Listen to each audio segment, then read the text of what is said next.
الحمد لله وكفى والصلاة والسلام على عباده الذين اصطفى أما بعد فأعوذ بالله من الشيطان الرجيم بسم الله الرحمن الرحيم كذب أصحاب الأيكة المرسلين إذ قال لهم شعيب ألا تتقون. ایک دفعہ دو شیف اللهم صل على محمد وعلى آل محمد كما صليت على إبراهيم وعلى آل إبراهيم إنك حميد مجيد. اللهم بارك على محمد وعلى آل محمد كما باركت على إبراهيم وعلى آل إبراهيم إنك حميد مجيد.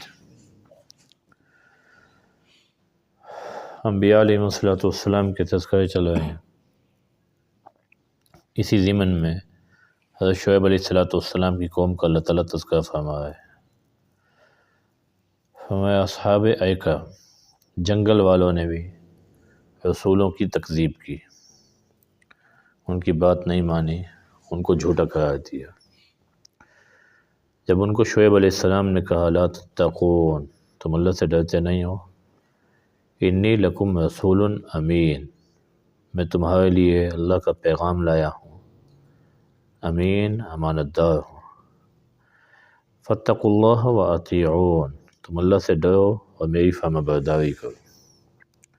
وما اسألکم علیہ من اجر، میں اس پر تم سے کوئی معاوضہ نہیں مانگتا، میرا معاوضہ رب العالمین کے ذمہ ہے جو تمام جہانوں کو پال رہا ہے.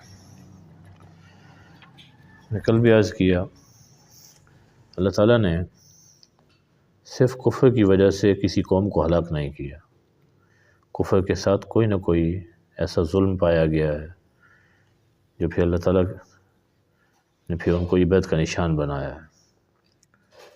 لوط علیہ السلام کی قوم بدفعلی میں مبتلا تھی، اس لیے ان کو ہلاک کیا گیا. اور شعیب علیہ السلام کی قوم یہ ناپ تول میں کمی، تجارت ان کی ٹھیک نہیں تھی، اس لیے ان کو ہلاک کیا گیا. اور تجارت اس کے بارے میں اللہ تعالیٰ نے ان کا ایک قول نقل کیا، کہنے لگے یا شعیب صلاتک تأمرک ان نترک ما یعبد آباؤنا او ان نفعل فی اموالنا ما نشاء. اے شعیب، آپ کی یہ نماز پڑھنے سے شاید آپ کے دماغ میں یہ خلل ہو گیا کہ مال ہمارا ہے، ہم اپنی مرضی سے اس کو کما بھی نہیں سکتے، خرچ بھی نہیں کر سکتے. نعوذ باللہ من ذالک. یعنی وہ یہ سمجھتے تھے کہ بھی ہمارا مال ہے تو شعیب علیہ السلام کو کیا پڑی ہے کہ ہمیں اس میں ہدایات دیں کہ آپ نے یوں کمانا ہے اور یوں خرچ کرنا ہے اور یہ کرنا ہے، ہمارا مال ہے، ہماری مرضی. تو اس پہ ان پر عذاب نازل ہوا. اور یہ مال میں بے احتیاطی اس امت میں بھی یہ اللہ تعالیٰ کے ہاں انتہائی ناپسندیدہ ہے.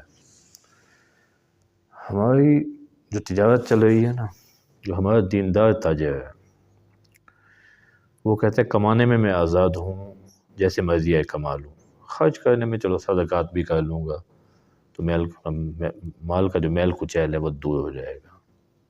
یہ دھوکہ ہے. ہم کمانے میں بھی آزاد نہیں ہیں. کمانے میں بھی اللہ نے ایک نظم دیا، ایک ترتیب دی، اس کی خلاف ورزی کریں گے تو پھر اللہ کے ہاں مواخذہ ہوگا. ایک مثال دیتا ہوں آپ حضرات کو. ہم عائشہ رضی اللہ تعالیٰ عنہ کے دور میں حضرت زید بن ارقم رضی اللہ تعالیٰ عنہ سے ایک خاتون نے ایک غلام خریدا. اس کی قیمت 700 یا 800 درہم طے ہوئے. ادھار پہ خریدا. خاتون کہنے لگی پیسے میرے پاس ابھی نہیں ہیں، تو میں آپ کو جب ہماری فصل کی آمدنی آئے گی اس وقت آپ کو پیسے دوں گی. اب گھر آئیں، ادھار پہ لازمی بات ہے چیز مہنگی ہوتی ہے. تو گھر آئیں تو سوچنے لگی کچھ دن بعد کہ یہ تو میں نے بہت مہنگا لے لیا، گھر کے کام کاج ہی تھے میں خود کر لیتی، اتنا مہنگا لینے کی کیا ضرورت تھی. وہ واپس گئیں تو حضرت زید بن ارقم نے 500 درہم میں نقد خریدا. اب ادھار تو اس نے 700 درہم دینے ہیں جب فصل آئے گی، نقد انہوں نے 500 درہم ادا کر دیا. کہا جب فصل آئے گی تو وہ میرے 700 دے دینا. اب اس نے یہ واقعہ حضرت عائشہ رضی اللہ تعالیٰ عنہ کو بتایا. اب حضرت زید بن ارقم بدری صحابی ہیں، اور اصحاب بدر کے بارے میں حضور نے فرمایا لعل اللہ اطلع علی اہل بدر فقال اعملوا ما شئتم قد غفرت لکم۔ اللہ تعالیٰ نے آسمان سے جھانک کے یہ ارشاد فرمایا ہے اہل بدر آج کے بعد جو کچھ کرو میں نے تمہاری مغفرت کر دی ہے۔ اور وہ تو بدری صحابی کا مقام ہے۔ ہم عائشہ نے کہا زید بن ارقم کو جا کے کہیں اگر انہوں نے اس سودے سے توبہ نہ کی، حضور کے ساتھ جو جہاد کیا ہے، جو حج کیا ہے، اللہ سارا ضائع کر دیں گے۔ حضرت زید بن ارقم کو معلوم ہوا، فوراً توبہ کی، وہ معاملہ ختم کیا۔ ابھی کل کی بات ہے، تغلق ٹاؤن سے ہمارے دوست ہیں، کچھ تاجروں کو جمع کیا فون پہ، یہی مسئلے پوچھتے رہ گئے۔ اب وہ کہنے لگے ہم نے جو ہمارے پاس آتا ہے نا قرض لینے، ہم کہتے ہیں بس آپ یہ چیز لے جائیں ادھار پہ، فلاں کو جا کے بیچ دینا۔ تو میں ان کو سمجھاؤں، میں کہ یار یہ جو قرض ہے نا یہ بہت بڑا ثواب ہے، صدقے سے 17 گنا اس کا ثواب زیادہ ہے۔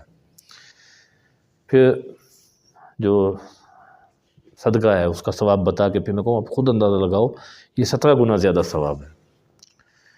کہنے لگے یار یہ بات تو ٹھیک ہے لیکن دل نہیں مانتا کسی کو ایسے قرضہ دینے پہ۔ ہم لوگ غلط فہمی کا شکار ہے نا، ہم کہتے ہیں بعد میں خرچ کر لیں گے نا تو اس کا ثواب ہوگا۔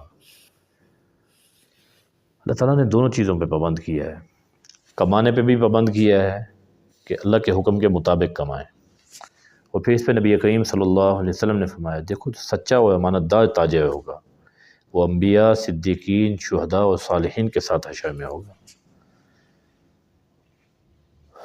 کمانے میں پوری احتیاط کی ہے، پھر بھی دل میں وہ ہے کوئی شک رہ گیا ہے، حضور نے فرمایا فشوبوہ بالصدقہ، اب ساتھ صدقات کی بھرمار کرو تاکہ جو کمانے میں تمہارے دل میں جو خلش رہ گئی ہے ابھی شاید یہ مجھے ایسا نہیں کرنا چاہیے تھا، وہ اللہ جو ہے دور کر دے، اور وہ سارا کا سارا جو ہے وہ اللہ معاملہ دھو دے۔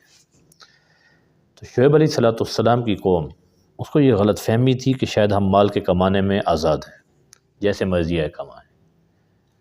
تو اللہ تعالیٰ نے اس بات پہ ان کو عذاب دیا اور نشان عبرت بنایا۔ اب شعیب علیہ السلام کی دعوت کیا، اوفوا الکیل، ماپ پورا کرو، ولا تکونوا من المخسرین، کمی کرنے والوں میں نہ ہو، وزنوا بالقسطاس المستقیم، ایسے پیمانے سے وزن کرو جو بالکل سیدھا ہو۔ قسطاس پیمانے کو کہتے ہیں، ترازو کو۔ یہ بعض مفسرین نے کہا رومی زبان کا لفظ ہے، لیکن ایسا نہیں ہے، ایک ہی لفظ مختلف زبانوں میں ایک ہی معنی کے لیے استعمال ہوتا رہتا ہے۔ جیسے عربی میں صندوق کو صندوق کہتے ہیں، ہمارے یہاں اردو میں بھی صندوق ہی کہتے ہیں، لفظ ایک ہی ہے لیکن ہر زبان میں اس کا معنی وہی ہے۔ جو صندوق ہم جس کو صندوق کہتے ہیں وہ بھی وہی کہتے ہیں، ہم صابن جس کو کہتے ہیں عربی بھی وہ صابن اسی کو کہتے ہیں، وہ سیم ہے۔ تو ایسے ہی قسطاس ہو سکتا ہے رومی زبان میں بھی عدل کے اور انصاف کے معنی میں استعمال ہوتا ہو، تو عربی میں بھی اس کا معنی یہی ہے کہ ایسا ترازو ہو جو بالکل سیدھا ہو، جس میں کسی قسم کی کوئی ڈنڈی نہ ماری جائے۔ وَلَا تَبْخَسُوا النَّاسَ أَشْيَاءَهُمْ، تم لوگوں کی چیزوں کو کم نہ کرو۔ اب یہ اشیاء کا لفظ اللہ تعالیٰ نے عام استعمال کیا ہے، کوئی خاص چیز نہیں بیان کی۔ اسی کے ذیل میں مفسرین فرماتے ہیں کہ جو تاجر تجارت کر رہا ہے وہ بھی جو چیز بتائی ہے ویسی دے، وہ جو ملازم ملازمت کر رہا ہے وہ جو جن اوقات کی تنخواہ لے رہا ہے وہ اوقات پورے کرے۔ اگر وہ وقت دینے میں کمی کرتا ہے تو لا تبخسوا الناس اشیاءہم کے اندر داخل ہے۔ اللہ اس سے بھی منع کر رہے ہیں کہ کمی نہ کرو، جتنا وقت تمہارے ذمہ ہے اتنا وقت پورا دو۔ اگر آپ وقت پورا نہیں دے رہے، کئی جگہ ایسا ہوتا ہے دفاتر میں، پاکستان ہے ہم بھی پاکستان میں ہی رہے ہیں، دفاتر میں بعض لوگوں کو ایسا زج کیا جاتا ہے، کوئی کام ہی نہیں لیا جاتا، یا ایسے شعبے میں ڈال دیا جاتا ہے کہ جہاں وہ بیچارہ سارا دن کرسی پہ بیٹھے بیٹھے انتظار ہی کرتا رہے گا کہ میرے پاس کوئی فائل آئے گی، تو کوئی مسئلہ نہیں ہے۔ آپ اس چیز کے پابند ہیں کہ آپ اس کرسی پہ پورا وقت گزار رہے ہیں، بس۔ اگر آپ اس کی وجہ سے وقت میں کمی کر رہے ہیں اور وقت پورا نہیں دے رہے تو پھر یہ بھی تطفیف ہے، یہ بھی ناجائز ہے۔ یہ صرف تاجر کے لیے نہیں، یہ ملازم کے لیے بھی ہے۔ حضرت عمر رضی اللہ تعالیٰ عنہ نے تو یہاں تک فرمایا، امام مالک رحمہ اللہ نے موطا میں حدیث نقل کی ایک آدمی ایسا کہ نماز میں شریک نہیں تھا، حضرت عمر نے دیکھا وہ نماز میں نہیں ہے، باہر گئے تو وہ بھی تاخیر سے آیا، تو کہنے لگے ایسے کہ نماز جماعت کے ساتھ کیوں نہیں پڑھی؟ کہنے لگے جی وہ اس کام میں پھنس گیا تھا، تو ہمیں آپ نے تطفیف کی ہے، آپ نے کمی کی ہے۔ تو امام مالک رحمہ اللہ فرماتے ہیں اس کا معلوم ہوا کہ تطفیف صرف تجارت کے لیے نہیں ہے، زندگی کے ہر شعبے میں۔ آپ کہیں پہ پورا معاوضہ لے رہے ہیں اور وہ پورا معاوضہ لینے کے بعد پھر آپ ڈیوٹی پوری نہیں دے رہے، یا اس وقت میں کوئی اور کام شروع کر دیا ہے، تو یہ بھی تطفیف میں ہے، داخل ہے، اور اللہ اس سے بھی منع فرما رہے ہیں لا تبخسوا الناس اشیاءہم، آپ لوگوں سے ان کی چیزوں کو کم نہ کریں، جو طے ہے اتنا ہی پورا دیں۔ وَلَا تَعْثَوْا فِي الْأَرْضِ مُفْسِدِينَ، اور زمین میں فساد مچاتے ہوئے نہ دوڑو۔ قوم شعیب علیہ السلام کی یہ بھی عادت تھی کہ یہ لوگ ڈاکے بھی مارتے تھے، جو لوگ بھولے بھالے دور سے سفر کر کے آئے ہیں، اب دیکھ لیا بھئی انہوں نے تو مال بیچ دیا، پیسے لے کے جا رہے ہیں، جس کو بیچا ہے اس کو پتہ ہے کہ اتنا پیسہ اس کے پاس ہیں، یہ کہاں سے جائے گا، جس بھی راستے سے جائے گا راستے میں جا کے لوٹ لیا۔ تو زمین میں فساد نہ مچاؤ۔ وَاتَّقُوا الَّذِي خَلَقَكُمْ، اس اللہ سے ڈرو جس نے تمہیں پیدا کیا، وَالْجِبِلَّةَ الْأَوَّلِينَ، اور تم سے پہلی مخلوق کو پیدا کیا، اس اللہ سے ڈرو۔ قَالُوا إِنَّمَا أَنْتَ مِنَ الْمُسَحَّرِينَ، اب وہی جواب جو باقی انبیاء کو دیا گیا ہے کہ آپ تو ایسا لگتا ہے جیسے آپ پر کسی نے جادو کر دیا ہے، جادو کی وجہ سے آپ کا دماغ کام نہیں کر رہا، نعوذ باللہ من ذالک، آپ ایسی باتیں کر رہے ہیں۔ وَمَا أَنْتَ إِلَّا بَشَرٌ مِثْلُنَا، آپ ہمارے جیسے انسان ہیں، پھر ہم آپ کی بات کیوں مانیں؟ وَإِن نَظُنُّكَ لَمِنَ الْكَاذِبِينَ، اور ہمیں یقین ہے کہ آپ جھوٹ بول رہے ہیں، نعوذ باللہ من ذالک۔ اب کہنے لگے اگر آپ سچ بول رہے ہیں فَأَسْقِطْ عَلَيْنَا كِسَفًا مِّنَ السَّمَاءِ، آسمان کا کوئی ٹکڑا، کوئی حصہ ہمارے اوپر گرا دیں، ان كنت من الصادقین، اگر آپ سچ بول رہے ہیں۔ شعیب علیہ السلام نے کہا ربی اعلم بما تعملون، تم میری نافرمانی نہیں کر رہے، اللہ کی نافرمانی کر رہے ہو، اور میرے رب کو خوب علم ہے جو تم کام کر رہے ہو، عذاب اس نے دینا ہے، سزا اس نے دینی ہے، اس کو پتہ ہے کہ وہ اس نے کب دینی ہے، کس موقع پہ، کس انداز میں دینی ہے، یہ میرا کام نہیں ہے۔ فَكَذَّبُوهُ، انہوں نے پھر بھی تکذیب کی، فَأَخَذَهُمْ عَذَابُ يَوْمِ الظُّلَّةِ، ان کو سائبان کے دن کے عذاب نے پکڑ لیا۔ اب ایکا جنگل کو کہتے ہیں، یہ لوگ جنگل کے قریب آباد تھے، اب اللہ تعالیٰ نے ایسا کیا، اتنا موسم گرم کر دیا، نہ گھر میں سکون ہے نہ گھر سے باہر سکون ہے، وہ جنگل کی طرف ایک بادل گھنا آ گیا جس کے نیچے ٹھنڈی ٹھنڈی ہوا چل رہی تھی، یہ ساری قوماں جمع ہو گئی کہ شاید وہاں پہ اللہ تعالیٰ نے ہمارے لیے کوئی تفریح کا انتظام کیا ہوا ہے۔ جب یہ سارے جمع ہو گئے، بادل نے آگ برسائی، سارے وہاں جل گئے۔ اب اللہ تعالیٰ سزا دینے کے لیے کسی کو بیڑیاں لگانے کی، ہتھکڑیاں لگانے کی ضرورت نہیں ہے، اسباب ایسے پیدا کر دیے کہ سارے مجبور ہو گئے اس بادل کے نیچے جانے کے لیے۔ اب وہ کہتے تھے نا آسمان کا ٹکڑا گرے، تو اللہ نے آسمان سے ہی ان پر عذاب نازل کیا، ساروں کو وہیں پہ جلا کے راکھ کر دیا۔ إِنَّهُ كَانَ عَذَابَ يَوْمٍ عَظِيمٍ، یہ بڑے دن کا عذاب ہے۔ إِنَّ فِي ذَلِكَ لَآيَةً، اس میں نشانی ہے، لیکن وَمَا كَانَ أَكْثَرُهُم مُؤْمِنِينَ، اکثر ان میں ایمان نہیں لائے۔ وَإِنَّ رَبَّكَ لَهُوَ الْعَزِيزُ الرَّحِيمُ، اور آپ کا رب عزیز ہے، صاحب اقتدار ہے، غالب ہے، رحیم، لیکن اس کے باوجود وہ رحم کر رہا ہے، مہلت دے رہا ہے تاکہ یہ لوگ واپس لوٹ آئیں۔ اللہ تعالیٰ ہم سب کو ہر زندگی کے شعبے میں اللہ کے احکامات کی پابندی کی توفیق عطا فرمائے۔ تجارت ہے، ملازمت ہے، زراعت ہے، یہ جتنے بھی شعبے ہیں، ہر ایک میں نبی کریم صلی اللہ علیہ وسلم نے جائز ناجائز چیزیں واضح کی ہوئی ہیں۔ اللہ ان کو سیکھ کے اور ان پر عمل کرنے کی توفیق